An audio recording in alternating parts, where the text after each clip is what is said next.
Hey, what's going on YouTube? Today I am out here for a customer servicing their 2018 and 2019 VX Cruisers and FX HO Yamaha jet skis. So normally what I do in a service will be a spark plug change and an oil change.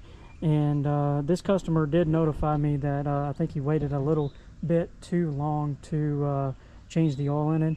I think he waited 100 hours. He had never serviced these things before, so they were in dire need of a good oil change and spark plug change. But today I'm just going to walk you through the process that I went through on both of these jet skis to do both of those things. So I'm going to move over here to the VX. So first things first, you're going to need a Phillips head screwdriver to remove the engine cover, which is this screw right there. Once you do the engine cover, you'll see the head here with the 4 cylinders. Then you'll use a 10mm socket to remove those bolts right there. Then you'll get access to the spark plugs. You'll use your spark plug wrench to remove each 4 of those spark plugs, put those back in. Use your 10mm socket and socket wrench to put those back in. And then as far as the oil change, as you can see, I already got this set up here. You want to hook up a water hose to your water hose port. So on the FX, it's going to be right back here, and the VX, it's going to be right up here under the storage compartment behind the back seat. You want to hook that up, but you don't want to turn the water on yet. You do want to turn on your engine first. You want to crank up the jet ski, then turn your water on.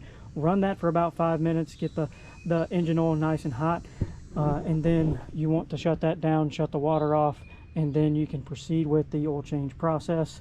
You will need an extraction pump. You know, there's no way to get the engine oil out without some sort of extraction pump. Here I just got one off of Amazon, relatively cheap.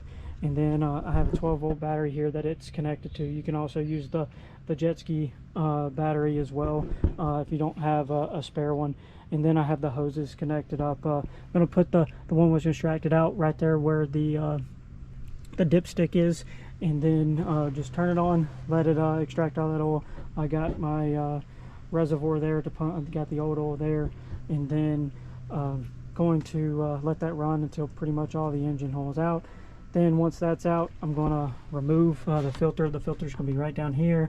You may, if one filters are on a little bit tighter than normal, you may have to use a filter wrench of some sort to get that loose, but you should only be hand tightening those things. You should not be tightening those down really tight. And then of course you see over here, walk back over here, got the Yamaha lube, the 10W40 here for the engine oil. I'm going to be using that engine oil for that, and then the spark plugs that I use were just the NGKs for these specific jet ski engines. So that's pretty much it. That's what I did on the service of these jet skis. If you have any questions or comments, just leave them down below, and I'll be happy to answer them for you. If you have any other ideas for any other videos, just drop those down below too. So as always, thank you guys for watching.